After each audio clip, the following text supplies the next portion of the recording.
This short presentation highlights the elements of the Dewey Decimal System created by the famous or infamous Melville Dewey.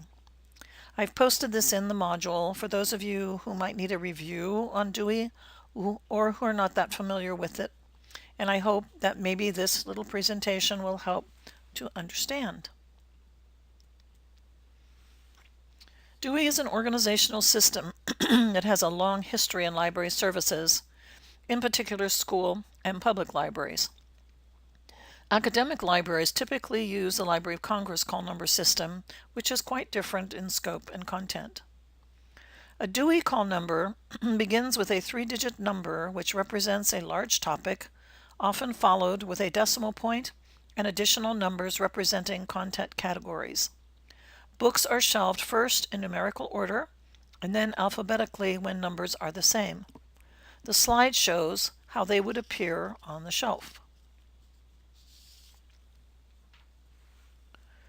Dewey is a subject-based system, and by following the 3-digit numbers, arranges items by the subject matter involved. There are 10 general subject areas as follows.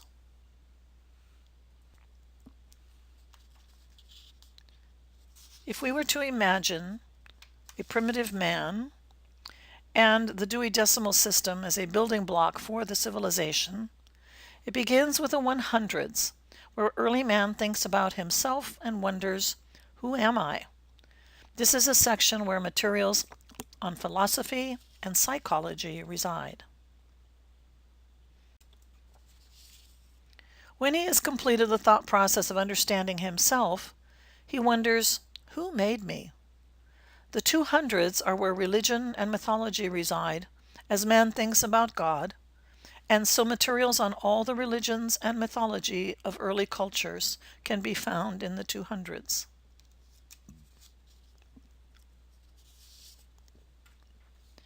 Man has contemplated his creator, and now wonders, who is the person in the next cave? As he thinks about other people and societies, he is exploring the social sciences in the 300s. Now that he knows there are other groups and societies, he wonders how he can make the people understand him. Thus he learns to communicate with others through words and language. The 400s are where those materials reside. So man has discovered who he is, who created him, has learned about the folks in the next cave, and has figured out how to communicate with language. Now he focuses on the world at large and wants to understand nature on the land, in the sea, and in the sky. The 500s are where we find books on habitats, animals of the land and sea, plants, and books about the universe. So, how can man use what he has learned about nature? The 600s are applied science and useful arts, including technology.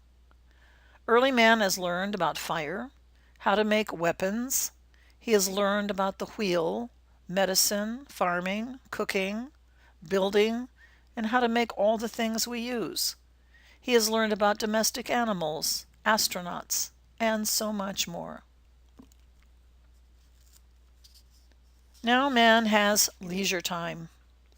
So when the 700s roll around, and his leisure time is here, and he can explore the arts, recreation, dance, and how to play games.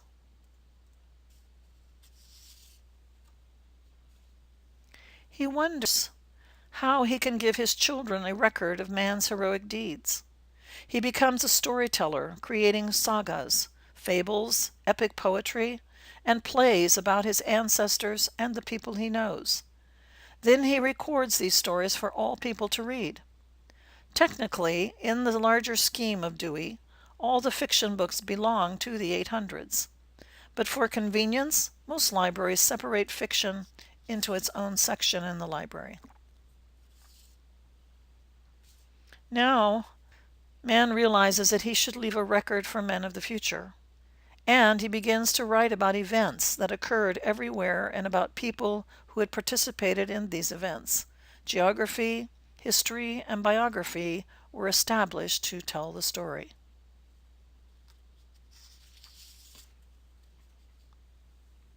Finally, there's a category for other stuff. These are books with information on a wide variety of subjects, including encyclopedias, reference books, books about books in libraries, and more. So here's a quick review of those 10 categories. The Dewey Decimal classifications. 000s are the generalities, 100s philosophy and psychology, 200s religion, 300 social sciences, 400 language, 500 natural science and mathematics, 600 technology, 700 the arts, 800 literature and rhetoric, and the 900s geography and history. So the Dewey system further breaks down these subjects into subclasses by adding some numerical digits. So here's an example. The 500 Dewey call numbers deal with natural sciences and mathematics. The 590 Dewey call numbers deal with zoological sciences. 599, the Dewey call numbers represent mammals. 599.884 is the Dewey call number that deals with gorilla behavior. So if we take that number and create the second part of a Dewey call number, the second part is based on the author's last name. Some libraries use the author's name or the first letters of the author's name.